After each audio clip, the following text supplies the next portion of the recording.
Fala pessoal, eu sou Mauro, economista do Porquê, e começa agora mais um episódio do Economista em Tudo.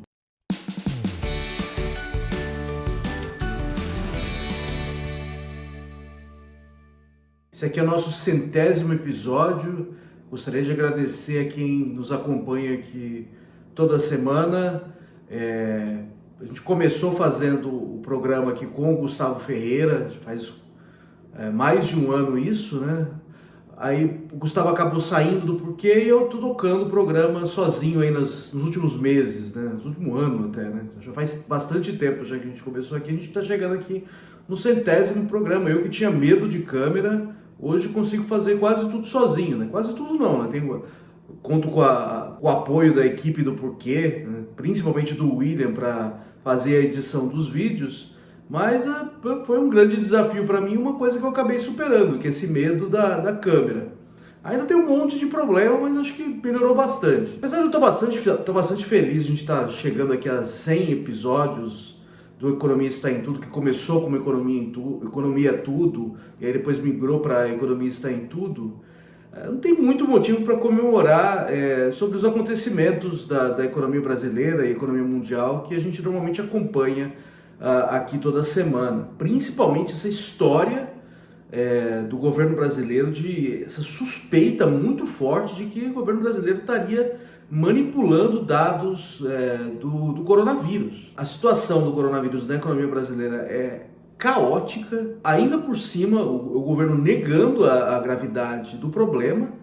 E agora tem essa suspeita muito forte de que o governo estaria manipulando os dados do coronavírus. O Dudu falou um pouco já durante a semana sobre a importância de ter dados confiáveis para a gente fazer política pública de qualidade. Eu vou aqui focar em outros aspectos tão importantes quanto da questão da confiabilidade dos dados, tá?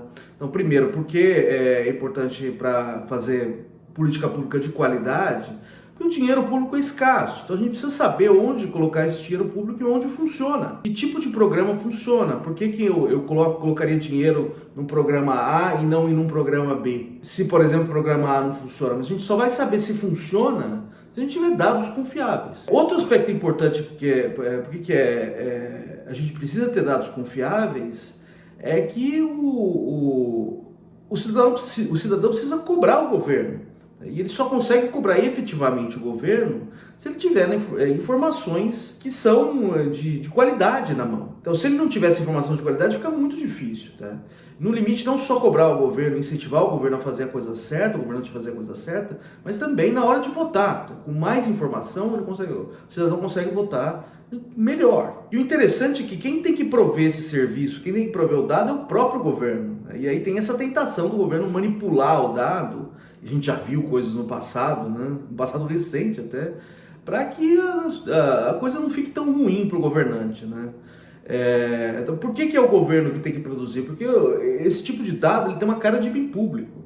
Se a gente quer que a informação seja disseminada, e que é importante para a democracia que ela seja disseminada amplamente, quem tem que prover é o governo, porque se o setor privado tiver que prover, ele não vai ter incentivo, porque ele não vai conseguir cobrar por isso.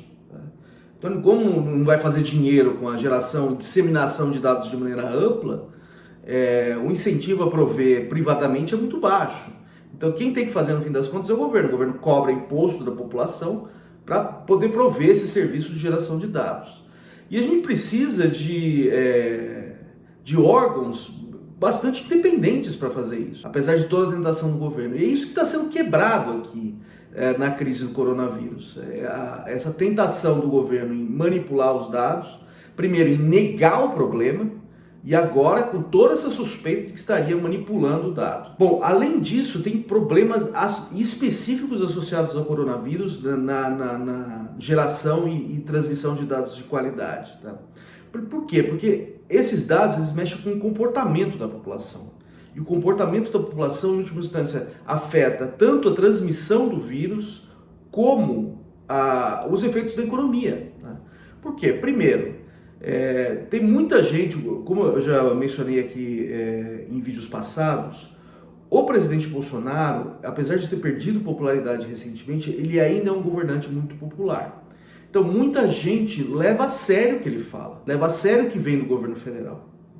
Então, se o governo, por exemplo, começa a mexer no dado para mostrar uma figura que não é tão ruim assim, que as pessoas vão falar, bom, não é tão ruim assim, né?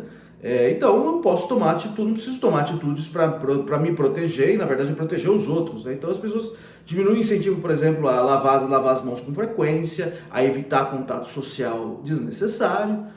Tudo isso contribui para aumentar a difusão do vírus. Se o governo passa a mensagem que o problema não é tão ruim, o presidente Bolsonaro vinha passando a mensagem consistentemente. Se agora o dado oficial começa a confirmar essa noção, você mexe no comportamento de uma maneira que você não quer, tá? Porque você facilita a difusão do vírus. A segunda mudança de comportamento é em outro grupo da população, um grupo da população que desconfia do governo, que é um grupo grande. Se as informações começam a chegar agora de que esse dado está sendo manipulado e as pessoas olham para isso e começam a desconfiar, ela começa a desconfiar de tudo.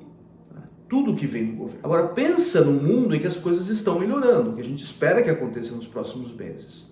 Com as coisas melhorando, a economia também pode voltar ao normal. As pessoas podem voltar à normalidade, podem voltar a frequentar restaurantes, frequentar shopping, trabalhar fora de casa, né? Isso faz com que a economia retome o seu ritmo normal. Mas para isso as pessoas têm que ter confiança de que é seguro sair de casa. Se elas não têm confiança, elas não vão voltar à vida normal. E com isso a economia continua patinando. Quem que precisa passar essa confiança? É o governo, com dados oficiais e dados de qualidade. Mas se hoje essa confiança está sendo quebrada, essa reputação do Ministério da Saúde está sendo jogada no lixo, quando precisar sinalizar para a população que é seguro, que as pessoas podem sair de suas casas e voltar à vida normal, as pessoas vão acreditar? Essa é a grande questão aqui. E se as pessoas não acreditam, elas não vão conseguir voltar à vida normal. Não voltando à vida normal, a economia também continua no buraco.